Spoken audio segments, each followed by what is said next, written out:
Hi, I'm Peep, and in this episode we're going to be peeping Dickinson Season 2. I'm so wild for it, seen it, tried it. So, Dickinson Season 2, show on Apple TV Plus, one of the few Apple TV Plus originals. It definitely was, I think, alongside like Morning Show and others, it was one of the first shows for that streaming service that they totally launched with. So I gave it a try, season 1. Season 1 surprised me a lot because also I'm not into period drama. Well, it's not drama, but like period pieces, really, at all. Like, I don't know. Anything before 1900s definitely doesn't pique my interest. So, but I gave it a shot and I was really surprised in a great way with the performances, with the writing, with the comedic aspects, but also the infusion of, I felt like my qualm with a lot of period pieces is that I just feel so disconnected from it, from whether it's the language they use or just the costume or anything. I just feel like I feel so distant from it. But I think what Dickinson does so well, especially in the first season, is that it kind of brought the mid 1800s to your eye level, to the perspective of someone living in 2019, 2020 when it came out. So how they did this a lot of the time was they use a lot of modern speak. They kind of, in a lot of ways, relate certain 19th century activities with the present day activities. Again, just trying to meet us where we are present day, like at our eye level, which I appreciate so much. And I think it's a very interesting product because of that. Before we continue, just know that this review contains spoilers. If you haven't seen the season yet, probably best to click away. Just say. But season 1, just walked away really enjoying it. I didn't really think too much about how season 2 was gonna go. I knew, of course, because it ended, I guess, with the marriage of Austin, so I knew that was gonna be a thing. We might as well just get into it. There's stuff to talk about. Let's freaking go. The sun is gorgeous today. Oh my gosh. She's gonna make a little appearance as my guest star, Little Miss Sun. Oh my god. But season 2, Dickinson. Overall, look at it holistically, I'm gonna say I actually really enjoyed it this season. I feel like it's not like insanely better than season 1. It's not worse than season 1. I would feel like they're about the same, which is kind of hard to achieve. Like, they're basically the same quality. I really like how Elena Smith advanced a lot of the storylines and was really thinking about where would these characters be over a certain period of time and what kind of conflict is going on in their particular lives, like in each of the characters. The performances, especially, I mean, Emily Dickinson, Haley Steinfeld as Emily Dickinson, like, that performance is so captivating, is so fun, embodies that character so freaking well. She kills it every time, whether she's reciting a poem as if she's coming up with it for the first time or just being over dramatic, as I'm sure Emily, as the character Emily is. Fantastic performance across the board, honestly, especially with even new characters that came in, like Ship. I'm not sure the actor's name, but Ship was a pretty fun addition.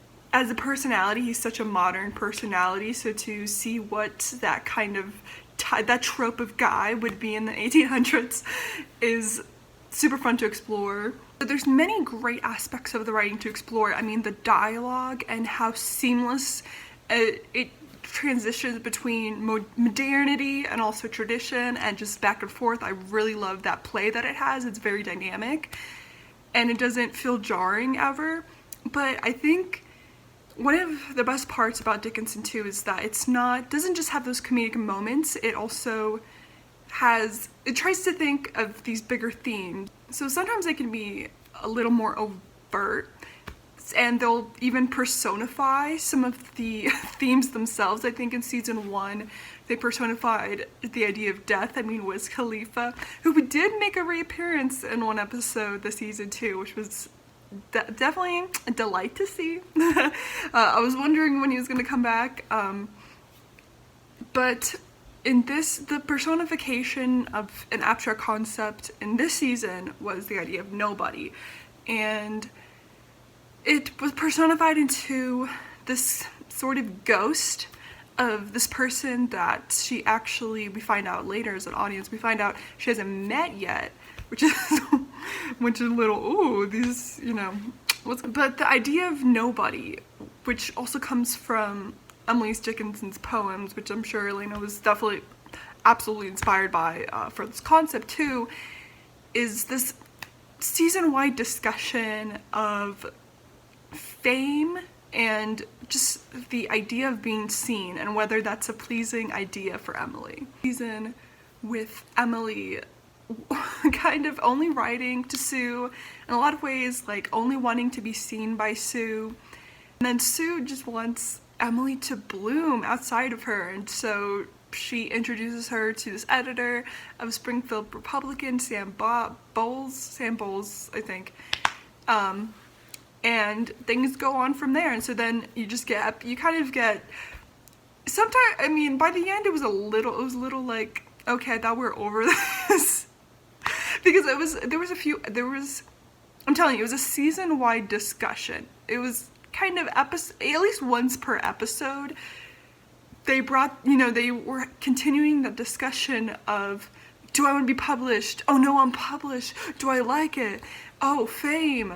It was just episode after episode after episode. I think Elaine Smith, the showrunner, she wanted to truly get every side and perspective of that conversation. So I don't know, but because there's so many episodes just focused on it from different angles. I mean, literally, fame is making me have writer's block, or would I rather be invisible? So just like stuff like that. Like they're just like different aspects, or fame is overrated, which we had from like the conversation with the opera singer and stuff like that. So yeah, those definitely, the fear of being seen and fame is the biggest themes of this. I think it also manifested in very interesting ways too, because it was a lot of the time, the fame aspect was in the context of being published. And Elena Smith did something very smart here, where she didn't just focus it so much on Emily and like the idea of Emily being published, and if that's scary for her, she truly thought outside the context of the main character and in the bigger picture of the time period that she's writing in. And she juxtaposed all of Emily's fears and qualms about being published with abolitionists trying to publish their own underground newspaper. That making this foil and this connection is one of the highlights of the season. Absolutely. It gives me chills, the way that she handled it.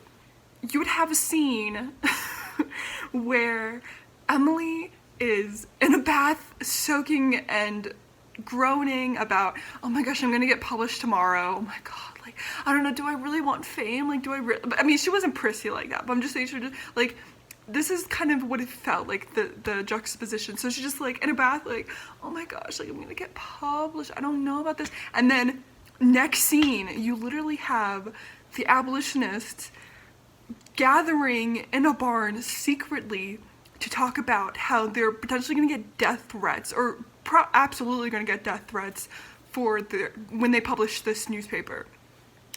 So it's just like, it's, the two worlds are just so different, and they're both in the connection of being published. And on Emily's case, it's obvious she's gonna become famous, but positive fame. while the abolitionists are definitely going to become infamous, unfortunately. And just that recognition and stuff, and also like when her poem did get published, and just also being able to hear their thoughts on her poem, and just highlighting Black writers in the series as well, I think was such a smart decision, especially the context that they did it in. And so, which makes me really intrigued to see how they're going to approach the Civil War period, which I feel like they have been slowly getting there. So I think season 3 will be during that time, which is a hard time. It's a hard time. Like, I'm really, so I wonder how that will be in a Dickinson lens, for sure. Continuing the personification of abstract concepts, I think Elena Smith, I mean, I haven't read Emily Dickinson's work, so maybe she was inspired by this. Maybe this is how Emily writes, which I would not be surprised. I feel like Elena really tries to embody a world that Emily probably lived in her head or something. But there is also another, I guess you can call it themes, just a reoccurring element, personification of abstract concepts. And so, of course, we literally have a personification, like a person, concept becoming a person, death, nobody, we get it. But there's also just concepts kind of being acted out and also like used as inspiration in a way, like, and being used in the literal sense. For example, in episode 4, on an episode about writer's block and Emily and how she deals with it, which is, of course, dramatic in Emily's way, we have her dad getting stuck in a literal hole. Like, using the phrase stuck in a hole in an episode about writer's block. Even though it wasn't Emily's, I think it'd be a little over the head if it was Emily who got stuck in the hole, but it was her dad. But I thought it was funny how they found a reason to have a hole in the ground. And then in episode 8, we had Emily, which I'm still, it kind of confused me, not in an entirely bad way, but we had episode 8 where Emily fell invisible, and so Elena Smith literally made her invisible in that episode. So she was able to be in settings, hear things she wouldn't normally hear, and it was all on the day that she got published, which I think is a nice detour, because I think it was, the whole season was building up to her being published. Do I even want to be seen? Well, it's like, you have no choice. On the day you're published, you will not be seen. That episode, though, I will say, I was kind of confused with, like, I think the main part that confused me is, like, so she obviously wasn't actually invisible, so, like, how did she actually find out that Sam and Sue were a thing? Did like, what actually happened was, like, she snuck up on it, but then what you find out in the finale, Sue said, like, I felt you in that room. Like, what? Okay, I don't know. So, I mean, maybe next season we're gonna tackle that. So, continuing that train of writing, let's talk about storylines. You had, of course, the being published. We had the introduction of Sam Boyles, I keep saying Boyles, I think it's Boyles. I don't know, Boyles sounds ugly, and I really did not like him in the finale, so I'm fine with it being Boyles now. But this back and forth, do I want to be published, do I not want to, and then she decides to, and then just like anticlimactic, because it's like, okay dude, now you gotta wait. Like, I'm glad you decided, but it's like not gonna be instant, like, hello. Again, 1800s girl, remember where you are. No. Again, even then she started having like this fear of being seen, and then of course there's the more romantic plots as well. I mean, you had Emily, it's seeming, I think it was by the end of episode 4 or 5, like her picturing wanting to be intimate with her editor Sam, with the crush plot that Emily had, and it really crescendoed at the opera, crescendo if you will, I mean at the opera, see music terms, yeah, no, but with her like talking about the letter with him, and he just like had to leave after that. And then the exploration of seeing, again, from another side of fame, of getting the perspective of someone who's been famous for a while and how she feels about it, especially just being recognized internationally, which is crazy. I mean, because again, no social media back then. So getting to talk to Adelaide, the opera singer, and get her perspective on things, and it really, being on stage solidified Emily as wanting to be seen and realizing she wanted to be seen. And I just really like the episode. I love the speech Adelaide gave her. I love the imagery that they had too, because throughout the season there has been little sprinkles here and there because we had season 1 where Sue and Emily were obviously into each other, and so for a lot of parts of the season you're like kind of like, what happened to that? I guess like after the marriage thing, it was just kind of they hadn't been talking as much, and so I guess it makes sense. But I think in that episode 2, Emily really truly realized, because she was thinking about Sue when she was thinking about wanting to be seen and wanting to be famous and stuff. So I think also with the thinking of Sue, just like the reasons why Emily, if she wanted fame, why she would want to seek it, and realizing in a way that it's kind of filling the void of wanting to be loved. I mean, she was trying to fill that void with Sam and having that passionate letter of wanting to be loved. She can't have that. I mean, she wants fame and stuff like that, because I almost feel like it's because she couldn't have Sue, because she felt like she couldn't have her because her brother's literally married to her. So there's that. Yeah, so love that little storyline going. And then of course we get the bombshell. We get the bombshell in the invisibility episode, episode 8, where at the end where Emily sees, again, I don't know how, but she sees Sam and Sue fooling around, which I did not see coming. I was like, which is also sad because we have like that scene where Sue was talking to, I think his wife's Mary. I think she was talking to her, and like Mary had like postpartum depression and stuff like that, and like here Sue is literally feeling that. I mean, I think in retrospect it also gave context to, because the thing with Sue is that she was trying to fill a void herself. With expensive things, expensive house, expensive clothes, all of that, to kind of, in a way, probably even hide her own depression, because she, of course, went through a lot of traumatic stuff before getting married to Austin.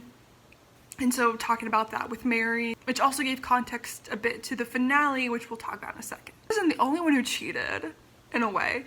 Austin did too, with the widow, whose name's Jane, which, side note, but how they handled the widow aspect, it was so funny, because at the beginning, like, I mean, like, how they used Jane was definitely as a comedic device, which I just loved the gags they did with that, like the whole widow gag, and like how, you know, I guess like early to mid, these are like early 20-something, so it's like how an early 20-something like is handling widowship, and like that whole, because also in the 1800s I think they had to dress in black for like a year and mourning and stuff like that, so just like the hilarity of all of that garb that they had like do in the 1800s with that, and then again infusing it with like modern concepts and modern speak, and just all of that was insanely hilarious. The writing with the widow bit made me laugh like every time, any joke they had. I'm just like, it sent me, honestly. But Austin and Jane, I mean, I can honestly, when they did talk, I could see the chemistry, I could see, and just the fact that like Austin wants to be a dad so bad, and like there's a baby right there, that there's, you know, this woman that he seems like he's starting to really like, and he's only not pursuing it out of respect to Sue, who was literally cheating on him, and then Austin knew that, and then he says at the end of, or like in episode 9, he literally says he knew about it. Like, it's just like, at that point, like, just say you have an open marriage and go, like, come on, like, allow yourself happiness. But I think it really sets up a nice storyline to explore for season 3 too. So shout out Lavinia, because she kind of embodied exploring your sexuality. This, like, you know, a concept that's modern but trying to put that 19th century take on it, which we find out Lavinia doesn't really like monogamy and likes to express herself sexually and doesn't want to be held down by gender roles and stuff like that. And then you literally have this very bro-y charactership, and just their interaction, their dynamic, and the fact that they're foils for each other is just like so, it was so good. I think it was a good addition in the comedy factor, and I also feel like we got to learn more about Lavinia, which was nice to see too, because I don't think we saw much of her in season 1. And you have to remember, this show's called Dickinson. It's not called Emily. So, like, I think they definitely took some liberties with that, with, of course, spotlighting another Dickinson, Lavinia, more, but also they had in episode 9 an episode that was mostly only we followed around Austin, which I think it would have been nice to even have like an episode or 2 next season kind of focusing on that, because I think it's a nice change of pace. It's a nice perspective shift. There's a lot of interesting things happening in his life, and just to get, yeah, that other Dickinson perspective, I think was a nice addition to the show, because I didn't think I was gonna really have much to say, but I was like, it definitely had some jaw drop moments. Like, it wasn't like really wide drop, but it was like it was a baby drop. It was a baby drop, but it was still there. Like, so the finale, bum bum bum. We see the return of Nobody in a way, but now we have context. He's not Nobody to us anymore. He is Frasier. It was interesting because I think it makes a final thesis statement, an argument with his reappearance, because, which I feel like you can come up with your own conclusion, but I feel like what I took away from it is that, how I kind of interpreted it is that he was a nobody before he went to the war, and then after dying, then people wanted to remember him because they're like, oh my gosh, he fought for our country and all this.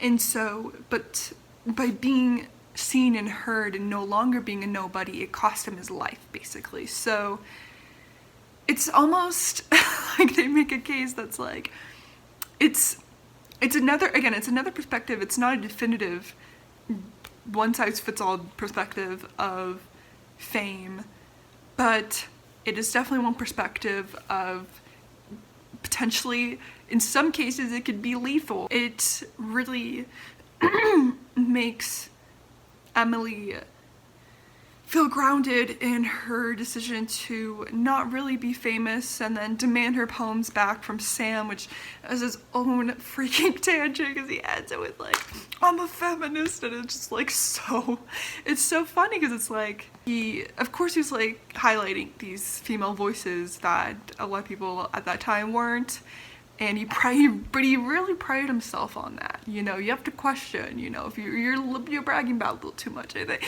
No, but at like the end, when he had all of her poems, it kind of became like wanting to have control over her and stuff. So it's like, how feminist is that act, Sam? So I like how they wanted to point out that contradiction. I see you, Elena. Walking away from that final Nobody and Emily conversation, I think for me it seemed like Elena was more making an argument that it is important for me, it seemed kind of like Elena was making an argument of, you should allow yourself to have your power. You shouldn't have a character like Sam have that power for you. In order to have that power for yourself, that requires you to be a nobody and to kind of be unseen and do stuff behind the scenes. I feel like that's definitely one way to look at fame, I guess, is like maybe it's better to do stuff behind the scenes. I feel like it's not the most satisfying conclusion. It is just a conclusion. And I think it kind of, the first thing it made me think of was something Elena feels almost like being, because I don't mean anything of what I'm about to say out of disrespect. I don't have that much context of like what it's like to be inside the industry and working with streaming services, or especially working with Apple TV Plus. But what I will say from a viewer standpoint, from like a consumer standpoint, I don't think it's a surprise or shock or really controversial to say that Apple TV Plus isn't the biggest streaming platform out there. Like they don't have too much content, I mean, compared to the powerhouse like Netflix, or they don't have the back catalog of HBO Max and all the just fantastic critically acclaimed shows that they have. So it kind of makes a lot of Apple TV Plus content overlooked. And so I wonder almost if that this whole Nobody Emily scene is almost like Elena Smith making a statement about being at Apple TV Plus, of just, and maybe not having as much eyes on her show as if, say, if it was on another network or streaming platform. But it's also, she's saying that's all right. That's the case because I at least feel like I have a lot of creative control. And so I think, again, because at the end of that, it's an argument about trying to have all the power yourself and not from others. It just feels like a statement of what it's like to be a show on this streaming platform. So I don't know, maybe I'm reading too much into it, but it's something to think about, this wider context, because I just feel like that conclusion is just kind of specific too. It's not one I would have reached about if I had a season-wide debacle of like whether it was going to be published or not, or whether it won't be famous. So like, again, so I don't know. It's not something I would conclude to after all of that debate, you know? So it's the wrap-up of the Nobody concept, and as interesting as that was to think about, I mean, we have to talk about Sue and Emily, because we also left off Sue and Emily a little differently at the end of season 1. And I think the only expectation I actually had coming into season 2 was that like maybe they would have been more of a thing, but despite her being married to Austin, but that literally wasn't the case. Like, threw a curveball to see Sue with Sam, because it's like, I thought, you know, maybe she's not into her anymore, and then it's like, no, bam, bam, bam, bam. Like they talked about it. They straight, like, Emily said some harsh stuff, but it led to necessary conclusion. So, which was Sue and Emily together. Oh my god. There was actually a lot of like things that fascinated me about this part of the episode, because we at least I didn't really think that much of Sue's intentions on things. I was kind of just like, Sue, why'd you do that? Sue, why'd you do that? Sue, why do you care? Like, I think maybe one thought that was in the back of my head that I didn't really pay attention to much was the fact that why was she having all these parties? Why did she suddenly care about wealth when she didn't before? I mean, maybe because, I think maybe the most obvious conclusion is because she's never really been wealthy before, so it's like, now I want to throw these parties and stuff like that. But it felt empty. You definitely had that empty vibe. Like, I mean, Gatsby, you know, Gatsby-esque. Find out, she didn't say it directly, but the subtext there was that she was literally throwing all those parties because she was trying to run away from her feelings for Emily. And just because they're so strong, and because she felt so much, I mean, which makes sense too. It's like she keeps getting basically love poem after love poem that like makes her heart burst so many times over, that she needed, but she felt like she couldn't really act on those feelings, and so she wanted to put her energy towards something else, like the parties, being a 19th century influencer of sorts and having salons, which is such a nice take and a direction to put her in that I didn't appreciate until the finale, because of there being a reason for it like that. And just even her throwing herself at Sam being another reason why, and like throwing Emily towards Sam just so that Emily could have someone, then she'd be like, okay, well, I don't want Emily to cheat, she clearly likes him, so so it all makes sense. Not only does it make sense, and that's very satisfying, but it's like, it's also just really emotional too. I think it's so sweet because it's, again, like, I know I keep repeating this publishing thing, but it was such a massive part of the storyline and the thread of the season. So to conclude and to tie that story knot, I guess if you want to call it, with the fact that none of that matters as long as she matters to Sue, is so, it gives me chills too. It's so emotional, it's so sweet, it's so romantic. As long as Sue loves her poems, she will constantly be inspired by her, and she will constantly have inspiration for her poems and see life in a beautiful way and all that. She was at the beginning of the season, but it was still like, they weren't really confronting those feelings. It was still more of like, they were doing their own things to push those feelings down, or to do it in a very indirect way. Like, I feel like the poems, in a way, like, it was Emily's way of not telling and expressing her feelings to Sue directly, like face to face, but more of like, I can write this and then slip to her, and then, you know, and then she'll know, but like, I don't want to see your reaction. And then Sue's version of that was just throwing the parties and just trying to stuff it down. And so to have them both confront these feelings, and just to have just that beautiful, like, all those beautiful scenes they had together, and just no one disturbing their peace, and like them just eating fruit together at this big house, and just taking a bath together, and and then just, you know, I don't know what that nature room was, but like being surrounded by nature, basically naked together, just being in paradise and in such peace with each other, was such a fulfilling ending for me. I think the one part of the finale that I wish they covered was where the abolitionists were, because they featured them, you know, in the past couple episodes. They were a big part of those episodes, and it's kind of sad that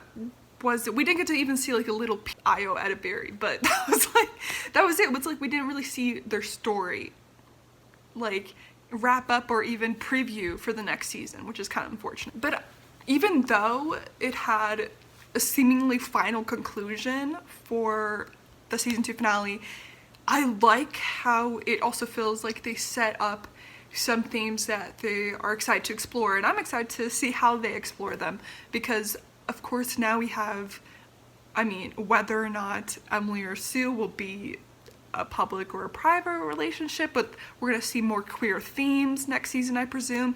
And then also with Austin, and possibly, I mean, because he's the godfather, so it's like, why wouldn't he raise that baby? You know what I mean? So like, kind of the idea of raising someone else's baby, which is definitely scandalous in the 19th century, but that also, all of that in the backdrop of the Civil War, basically. So definitely excited for next season. There's a lot of interesting concepts to explore. I wonder what they're gonna do with the abolitionist newspaper, how that's gonna come into play with, you know, and how that's gonna juxtapose again with Emily's poems, which I'm sure it is, because they're both writing mediums, so we'll see. But just to wrap things up, there's also some other great moments I just want to touch on for the season that made my heart soar in some kind of way. To wrap up, I just want to touch on some moments in the show that I really enjoyed, really brought a smile to my face, or a tear or two, to see. One of them being, the voguing scene. And absolutely, how could I not mention the voguing scene in this review? Because it's so good. Again, modern concepts infused with tradition and all that, just too good. Voguing in the barn, let's vogue in the barn, let's go. So I think it was in the spa episode, maybe it was episode 7, maybe, but when we never really get to see Emily and her mom interact too much, but it was such a sweet scene when it was just her and her mom, like, in these cocoon warm blankets or something, and they're like, ah! Emily was feeling a certain kind of way, feeling sad, and then her mom was literally like, she said this line and made me tear up. I was like, this is so freaking freaking sweet. Her mom said, I didn't carry you in the womb for someone to make you feel like this. Like, and they were like, literally, I don't know, they're kind of like in their own womb with like the blankets too, so maybe it was like connection, maybe, am I reaching, I don't know, but like, it was just like, it was so sweet. And of course, when, in episode 9, when Ship was basically proposing a podcast, a political podcast, without saying it was a podcast. It was really hilarious because, and they made you know he was talking about a podcast because without saying it, because they literally played like the cereal song over it. Like, oh, I lost. Yeah, I lost at that part. It was so funny. There's also some other small funny moments too. I mean, and of course the freelancer joke in episode 3 from Io again, who I really love in this show. I love Io as a comedian, so to see her be on bigger shows like Big Mouth, I mean Dickinson, I'm excited to see what she does next. Anything she's in, you gotta know it's probably good, so. My favorite episodes this season is episodes 6 and 7. Episode 6 because I love how they used the opera in this episode, whether it's just a nice setting to use, or also how they used it as a way to explore fame a bit more. And then, of course, like how they blended modernity with this opera concept, which I didn't really think about. People did go to the opera. That was a thing. People did instead of the movies. That was their movie, basically. So, makes sense. And then episode 7, with them being at the spa, again, I think it's because it's an unconventional setting of what a spa back then would look like, and I feel like it was so distinct that I'm definitely sure they did their research for that, which I also kind of like too, because I think they definitely leaned into their more feminine aligned audience with the inclusion of like the self-care and like kind of almost like talking about astrology too and stuff. And so you can really tell, especially in this episode, that this show is made, you know, and ran by women. So it's just like, it's a delight to see, because when you see, you see the showrunners are women. Definitely make sure to have women on the writing staff and also as directors too. So really love that aspect of this show. Yeah, to conclude, like, just another solid season from Elena Smith and from Dickinson itself. Love the writing as usual. As I've boasted about this entire episode, talking about blending modernity with these traditional aspects, and I also love how she loves using these traditional inventions or settings as a stand-in for, and almost like representative of something modern day, and using it more in a modern day way, I guess I should say. Amazing performances, delightful and fun writing that's also just so dynamic and so intentional in what it wants to say, how it wants to incorporate the Emily Dickinson elements, whether it's the poems or the personified themes or any of that. And so it just knows what it wants to say, knows what direction it's heading in for each of the characters too, and on the season as a whole. And it's just a fantastic show. Like, it, for me, I started watching Bridgerton. I've seen maybe another period piece here and there, and like, for me, I'm gonna say if I had to give a title of best period piece and handling of a period piece, I'm gonna give it to Dickinson. I can't help it. I have to give it to Dickinson. It's excellence. It's excellence. So if you like comedy or drama or just any of the things I said interests you, give this a freaking watch. It's definitely one, if not the best program on Apple TV Plus. So if you want an introduction to that streaming service, definitely support Dickinson. So for all the reasons I just stated, I'm gonna give this season a 7 out of 10. Yeah, thanks so much for watching. If you saw the season or you have any opinions on it, let me know. Let's start a discussion. Let's keep it going. I'll see y'all in the next episode. Thanks for watching.